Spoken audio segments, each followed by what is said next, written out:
नमस्कार दोस्तों, मेरा नाम है राज के वर्मा और आप देख रहे हैं आपका अपना चैनल रिपोर्टर जी। दोस्तों, आज हम बात करेंगे कि युद्ध की मार अब रियल एस्टेट पर किस तरह से पड़ने वाली है, क्योंकि आप जानते हैं कि भारत का रियल एस्टेट मार्केट पहले से ही मंदी के दौर पर गुजर रहा है। वैसे एक हाइप बनाई हुई है कि माल दनादन बिक रहा है, लेकिन अंदर से आप तस्वीर देखेंगे तो बेहद खतरनाक बनी हुई है, क्योंकि इन्वेस्टर्स अभी रुके हुए हैं। जिन्होंने इन्वेस्ट किया था वो फंसे हुए हैं और मिडिल क्लास ऑलरेडी मार्केट से बिल्डरों ने बाहर कर दिया। अब इस सब के बीच देश में पेट्रोल, डीजल, एलपीजी के दाम भी बढ़ गए हैं और जैसे ही फ्यूल के दाम बढ़ते हैं, आप जानते हैं कि इसका असर बाकी चीज़ों के ऊपर भी पड़ता है और ये असर आने वाले समय में रियल एस्टेट सेक्टर पर भी पड़ेगा, क्योंकि आर्थिक मंदी का जो दौर है वो देश में पहले ही से ही शुरू हो चुका था। और अब चूंकि प्रधानमंत्री नरेंद्र मोदी ने हाल ही में अपील भी की और उसके बाद अब तेल और गैस के दाम बढ़ने से एक नई चिंता भी खड़ी हो गई है।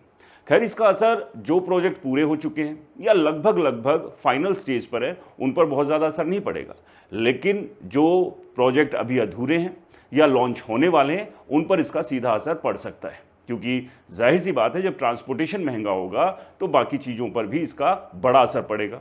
और ऐसा तो है नहीं कि बिल्डर अपनी पॉकेट से ये सब वेयर करेगा, वो ये खर्च डालेगा बायर्स के ऊपर, यानी कि फ्लैट की जो कॉस्ट है उसको महंगी करेगा। या फिर क्या नई स्ट्रैटेजीज होंगी बिल्डर के सामने ताकि इस सब से वो निपट सके, क्योंकि पहले से ही रेट इतने ज़्यादा हाई हो चुके हैं कि वो अफोर्डेबिलिटी से बाहर हो।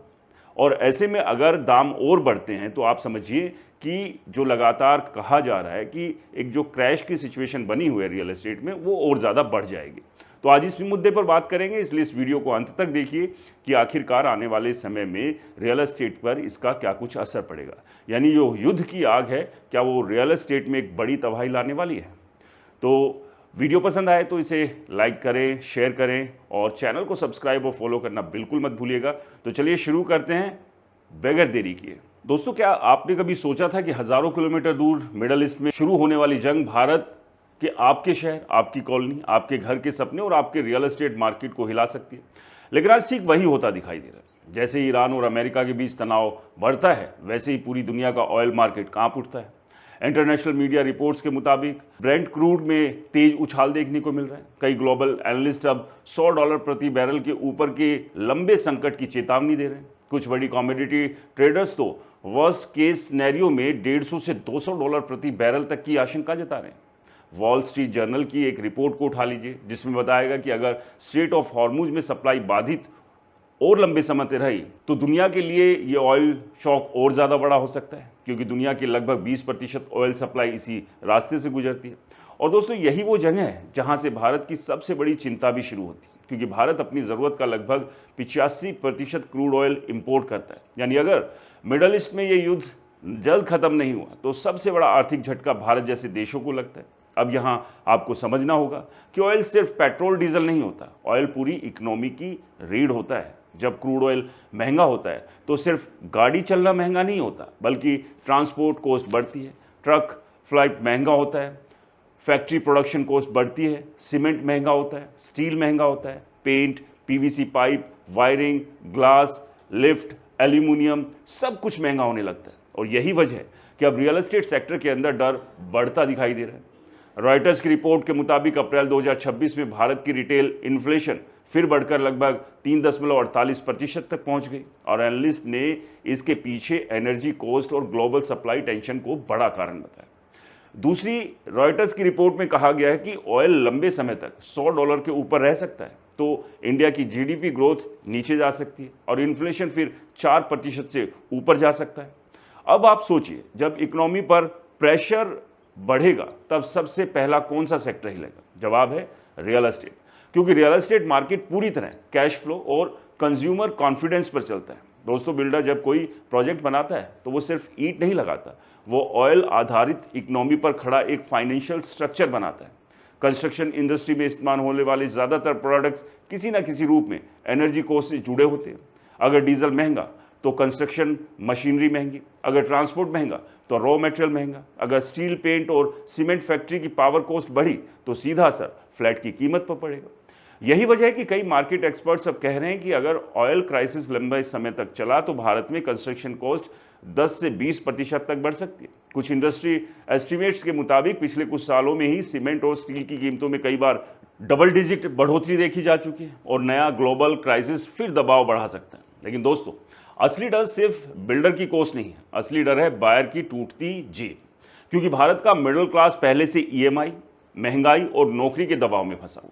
फ्यूल महंगा होगा तो मंथली बजट बिगड़ेगा, एलपीजी महंगी होगी तो किचन बजट बिगड़ेगा, इलेक्ट्रिसिटी महंगी होगी तो हाउस होल्ड एक्सपेंसेस बढ़ेंगे, ग्रोसरी महंगी होगी तो सेविंग घटेगी। और जब मिडिल क्लास की सेविंग घटती है, यानी आपकी सेविंग घटती है, तो सबसे पहले कौन सा सपना रुकता है? घर खरीदने का सपना। यही वजह है कि अब हाउसिंग मार्केट में अफोर्डेबिलिटी क्राइसिस की चर्चा तेज होगी। रॉयटर्स की हाउसिंग रिपोर्ट के मुताबिक भारत के कई बड़े शहरों में प्रॉपर्टी प्राइसेस लगातार ऊपर जा रहे हैं, जबकि आम लोगों की इनकम उसी गति से नहीं बढ़ रही। यानी फ्लैट की कीमत और आदमी की कमाई के बीच का गैप लगातार बढ़ रहा है। अब अगर ऊपर से ऑयल क्राइसिस आया, इन्फ्लेशन बढ़ा और आरबीआई को इंटरेस्ट रेट बढ़ाने पड़े, तो होम लोन ईएमआई और महंगी हो सकती है। और दोस्तों, रियल एस्टेट मार्केट में सबसे खतरनाक शब्द होता है ईएमआई शॉक। क्योंकि जैसे ही ईएमआई बढ़ती है, बायर मार्केट से गायब होने लगते हैं। मान लीजिए किसी व्यक्ति ने 80 लाख का होम लोन लिया, अगर इंटरेस्ट रेट सिर्फ 1% बढ़ गया तो उसकी ईएमआई हज़ारों रुपए बढ़ सकती है। अब मिडिल क्लास पहले ही school fees, medical expenses, petrol और ग्रोसरी से परेशान है। ऐसे में लोग सबसे पहले क्या करेंगे? प्रॉपर्टी बाइंग रोक देंगे। यही वजह है कि अब डेवलपर्स के बीच भी टेंशन बढ़ने लगी है, क्योंकि रियल एस्टेट सेक्टर सिर्फ एंड यूजर पर नहीं चलता, इसमें इन्वेस्टर्स का पैसा भी लगा होता है। लेकिन जब इकोनॉमी में डर बढ़ता है, तब इन्वेस्टर्स सबसे पहले रिस्की इन्वेस्टमेंट से पैसा निकालते हैं। और अगर इन्वेस्टर पीछे छूटे तो बिल्डर का कैश फ्लो टूट सकता है। दोस्तों, आपको याद होगा कि 2008 की ग्लोबल फाइनेंशियल क्राइसिस में भी रियल एस्टेट सेक्टर को सबसे बड़ा झटका लगा था। क्योंकि जब लिक्विडिटी सूखती है, तब सबसे पहले कंस्ट्रक्शन स्लो डाउन शुरू होता है। आज फिर वैसा ही डर पैदा होने लगा है। कई एनालिस्ट अब वार्निंग दे रहे हैं कि अगर ग्लोबल वॉर लंबी चली तो भारत में हाउसिंग डिमांड और स्लो हो सकती है, लग्जरी सेगमेंट पर असर पड़ सकता है और बिल्डर को इन्वेंट्री प्रेशर झेलना पड़ सकता है। यानी हज़ारों फ्लैट बनेंगे लेकिन बायर्स कम पड़ सकते हैं। और दोस्तों, सबसे बड़ा संकट तब आता है जब मार्केट में फेयर फैल जाता है, क्योंकि रियल एस्टेट भरोसे का खेल है। अगर लोगों को लगने लगे कि आने वाले समय में नौकरी खतरे में पड़ सकती है, ईएमआई बढ़ सकती है, बिजनेस धीमा हो सकता है, तो लोग प्रॉपर्टी खरीदने का फैसला टाल देते हैं। यही वजह है कि अब कई बिजनेस चैनल्स, इकोनॉमिक पोर्टल्स और फाइनेंशियल एक्सपर्ट्स लगातार वार्निंग दे रहे हैं कि मिडिल ईस्ट क्राइसिस भारत के रियल एस्टेट सेक्टर के लिए सबसे बड़ा खतरा बन सकता है। एक और मीडिया रिपोर्ट में बताया गया कि ईरान यूएस तनाव का असर भारत में फ्यूल कॉस्ट, ट्रांसपोर्ट और डेली लिविंग एक्सपेंसेस पर दिखाई देने लगा है। वहीं रॉयटर्स की रिपोर्ट में कहा गया कि इंडिया जैसी ऑयल इंपोर्ट इकोनॉमी को सबसे बड़ा खतरा इंपोर्टेड इन्फ्लेशन से होता है। यानी बाहर जंग होगी लेकिन महंगाई भारत में बढ़ेगी। अब जरा सोचिए, अगर ऑयल $120 पार कर गया, रूपी कमजोर हो गया, इंपोर्ट बिल बढ़ गया, इन्फ्लेशन बढ़ गई और इंटरेस्ट रेट फिर ऊपर गया, तो क्या होगा? फ्लैट महंगे, ईएमआई महंगी, बायर कमजोर, इन्वेस्टर डरा हुआ और बिल्डर कैश क्राइसिस में। यानी बाहर युद्ध होगा मिडिल ईस्ट में, लेकिन असर दिखाई देगा भारत के रियल एस्टेट मार्केट में। दोस्तों, कई एक्सपर्ट्स तो यहां तक कह रहे हैं कि अगर ग्लोबल ऑयल शॉक लंबा चला तो आने वाले महीनों में कई बिल्डर्स लॉन्च टाल सकते हैं, कई प्रोजेक्ट्स की गति धीमी हो सकती है और कई शहरों में हाउसिंग सेल्स कमजोर पड़ सकती है। और दोस्तों, यही वो जगह है जहां से शुरू होता है असली डर। क्योंकि जब बायर मार्केट से गायब होने लगता है, तब रियल एस्टेट सेक्टर में शुरू होता है कैश फ्लो क्राइसिस। और अब अगले हिस्से में मैं आपको समझाऊंगा कि कैसे ईएमआई शॉक, इन्वेस्टर पैनिक और बिल्डर डेब्ट मिलकर भारत के रियल एस्टेट मार्केट में बड़ा तूफान ला सकते हैं। और क्या अब कई बिल्डर्स के अंदर बढ़ने लगी है दिवालिया होने वाली चिंता? तो इसलिए दोस्तों, अभी इस वीडियो के साथ बने रहिए, क्योंकि और भी बहुत कुछ है जहां से आपके सारे डाउट्स क्लियर होने वाले हैं। दोस्तों, सवाल ये नहीं है कि ईरान अमेरिका जंग कितनी बड़ी होगी। असली सवाल ये है कि इस जंग का सबसे बड़ा फाइनेंशियल विस्फोट भारत के रियल एस्टेट मार्केट में कब दिखाई देगा। क्योंकि इतिहास गवाह है, जब भी दुनिया में बड़ा ऑयल क्राइसिस आया, सबसे पहला झटका उन सेक्टरों को लगा जो उधार के पैसे और कैश फ्लो पर चलते हैं। और भारत का रियल एस्टेट सेक्टर तो पूरी तरह इसी मॉडल पर खड़ा है। आपको लगता होगा कि बिल्डर फ्लैट बेचकर पैसा कमाते हैं, लेकिन असल में पूरा खेल चलता है चीप लोन, इन्वेस्टर मनी और लगातार आने वाले कैश फ्लो पर। बिल्डर बैंक से कर्ज लेते हैं, एनबीएफसी से फंडिंग लेते हैं, इन्वेस्टर से एडवांस लेते हैं और फिर नए बायर्स के पैसों के से पुराने प्रोजेक्ट पूरे करते हैं। यानी मार्केट में पैसा घूमता रहना चाहिए, लेकिन अब यही सिस्टम सबसे बड़े खतरे में दिखाई दे रहा है, क्योंकि जैसे जैसे मिडल ईस्ट क्राइसिस बढ़ रहा है वैसे वैसे ऑयल मार्केट में डर बढ़ रहा है, और जैसे ही ऑयल महंगा होता है वैसे ही पूरी इकोनॉमी में इन्फ्लेशन फैलने लगता है। रॉयटर्स की ही एक रिपोर्ट के मुताबिक अगर क्रूड ऑयल लंबे समय तक ऊंचे स्तर पर बना रहा तो भारत का इंपोर्ट बिल तेजी से बढ़ सकता है और इससे इन्फ्लेशन पर दबाव बढ़ेगा। तो अब दोस्तों, इन्फ्लेशन बढ़ेगी तो आरबीआई क्या करेगा? आरबीआई ब्याज दरों यानी इंटरेस्ट रेट पर सख्ती कर सकता है, और यहीं से शुरू होता है रियल एस्टेट सेक्टर का सबसे खतरनाक नाइटमेयर, ईएमआई शॉक। क्योंकि प्रॉपर्टी मार्केट की सबसे बड़ी ताकत होती है सस्ता होम लोन। जब ब्याज कम होता है लोग आसानी से 50 लाख, 80 लाख, 1 करोड़ का लोन लेने लगते हैं, लेकिन जैसे इंटरेस्ट रेट बढ़ता है वही ईएमआई लोगों की कमर तोड़ने लगती है। एक उदाहरण से समझिए, अगर किसी व्यक्ति ने 80 लाख रुपए का होम लोन लिया 20 साल के लिए और इंटरेस्ट रेट सिर्फ 1% बढ़ गया तो इसकी ईएमआई हर महीने हजारों रुपए बढ़ सकती है, यानी साल भर में लाखों रुपए का एक्स्ट्रा बोझ। अब सोचिए, पहले से ही middle class petrol, diesel, LPG, grocery, school fees, medical bill और इलेक्ट्रिसिटी के बिल से परेशान है, ऊपर से ईएमआई का ये एक और झटका। तो सबसे पहले कौन सा सपना टूटेगा? जाहिर सी बात है, घर खरीदने का सपना। यही वजह है कि अब कई एक्सपर्ट्स हाउसिंग स्लोडाउन की वार्निंग देने लगे। कई मार्केट रिपोर्ट्स के मुताबिक 2026 में कई बड़े शहरों में सेल्स ग्रोथ धीमी पड़ने लगी और इन्वेंट्री बढ़ने लगी, यानी फ्लैट बन रहे हैं लेकिन बायर्स की रफ्तार कमज़ोर पड़ रही है। और दोस्तों, रियल एस्टेट मार्केट में सबसे खतरनाक शब्द होता है अनसॉल्व्ड इन्वेंट्री, क्योंकि अब बिल्डर फ्लैट बेच नहीं पाता तब उसका पूरा फाइनेंशियल मॉडल हिल जाता है। भारत के कई बड़े बिल्डर्स पहले से भारी डेब्ट में काम कर रहे हैं। प्रोजेक्ट शुरू करने के लिए land loan, construction loan, marketing cost, labour cost, सब कुछ उधार के पैसे से चलता है। लेकिन अगर बायर कम हुए तो कैश फ्लो रुक जाएगा, और जैसे ही कैश फ्लो रुकता है तब शुरू होता है असली संकट। पहले प्रोजेक्ट डिले होता है, फिर कंस्ट्रक्शन स्लो डाउन, फिर लेबर पेमेंट रुकती है, फिर कॉन्ट्रैक्टर्स पैसा मांगते हैं, फिर इन्वेस्टर घबराने लगते हैं और आखिर में बिल्डर डिस्काउंट ऑफर देकर फ्लैट बेचने की कोशिश करते हैं। दोस्तों, आपने देखा होगा कि कई शहरों में पहले से no EMI till possession, 10% down payment, luxury offers, guaranteed return जैसे ऑफर बढ़ने लगे। ये सिर्फ मार्केटिंग नहीं होती, ये कैश फ्लो क्राइसिस के शुरुआती संकेत होते हैं, क्योंकि बिल्डर को हर हाल में पैसा चाहिए। अगर पैसा नहीं आया तो प्रोजेक्ट फंस सकता है। यही वजह है कि अब इन्वेस्टर्स भी डरने लगे, क्योंकि रियल एस्टेट में सिर्फ घर खरीदने वाले लोग नहीं होते, यहाँ हजारों करोड़ों रुपए इन्वेस्टर के भी लगे होते हैं। लेकिन जब इकोनॉमी में डर फैलता है तब इन्वेस्टर्स सबसे पहले रिस्की एसेट से पैसा निकालते हैं। स्टॉक मार्केट गिरता है, लग्जरी बाइंग रुकती है और प्रॉपर्टी इन्वेस्टमेंट स्लो होने लगती है।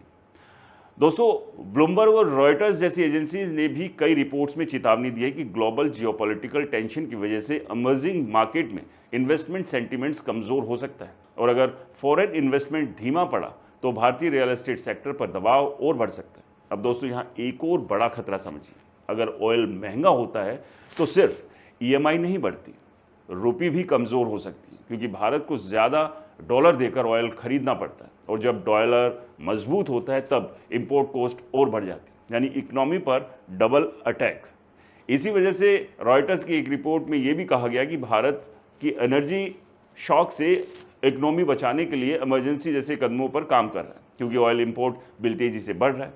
अगर सरकार को फ्यूल सब्सिडी बढ़ानी पड़े, फिस्कल डेफिसिट बढ़ा, इन्फ्लेशन बढ़ी और इंटरेस्ट रेट फिर ऊपर गए, तो रियल एस्टेट मार्केट पर इसका कितना दबाव पड़ेगा।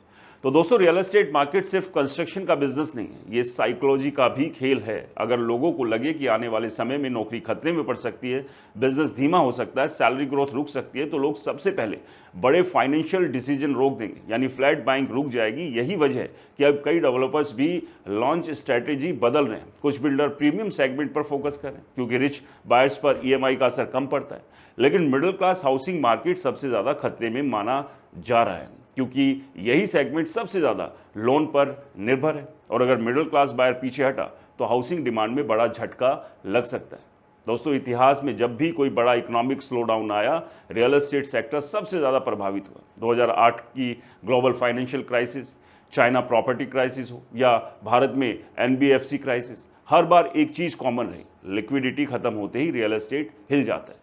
आज फिर वही डर पैदा हो रहा है, अगर ऑयल लंबे समय तक महंगा रहा तो महंगाई बढ़ेगी, इंटरेस्ट रेट ऊपर जा सकते हैं और बायर मार्केट से गायब हो सकते हैं। इसलिए कहा जा रहा है कि युद्ध की मार का असर बाकी जगह तो देखने को मिल ही रहा है, रियल एस्टेट सेक्टर जैसे मार्केट पर भी बहुत ज़्यादा इसका असर पड़ेगा, क्योंकि आप जानते हैं कि देश के कई टॉप सिटीज़ में जो अनसोल्ड इन्वेंट्रीज है उसका एक पहाड़ सा बन गया है। करीब 5 से 6 लाख फ्लैट अभी भी खाली है जो इंतज़ार कर रहे हैं कि बायर आए और वो बिक सके, और उस सब के बीच लगातार नए प्रोजेक्ट्स भी लॉन्च हो रहे हैं। ऐसे में दबाव बिल्डर्स के ऊपर बहुत ज़्यादा है और महंगाई बढ़ने से ये दबाव और ज़्यादा बढ़ेगा। तो ऐसे में आने वाले जो महीने हैं, आने वाला जो समय है, वो वेट एंड वॉच वाली सिचुएशन वाला बन गया है। यानी अभी इंतज़ार कीजिए, देखिए, समझिए और उसके बाद ही कोई निर्णय लीजिए, क्योंकि हालात अभी ठीक नहीं हैं। देश के प्रधानमंत्री ने खुद आकर कह दिया कि अभी 1 साल के लिए सोना मत खरीदिए, 1 साल विदेश यात्रा मत कीजिए, फ्यूल को जितना हो सके उसको बचाइए। और इस सब के बीच आपने को पता ही है कि शुक्रवार को 3 रुपये डीजल, 3 रुपये पेट्रोल, 2 रुपये सीएनजी, इसके अलावा दूध के दाम बढ़े, और ये तमाम जो दाम बढ़ रहे हैं बाकी भी चीज़ों पर इसका असर अब बढ़ने वाला है। तो दोस्तों, लगातार बढ़ती इस महंगाई के दौर में रियल एस्टेट मार्केट के भविष्य को लेकर आपकी क्या राय है? कमेंट्स कर ज़रूर बताएं। ये वीडियो पसंद आया तो इसे लाइक करें, शेयर करें और आपके अपने चैनल को सब्सक्राइब और फॉलो करना बिल्कुल ना भूलें। नमस्कार।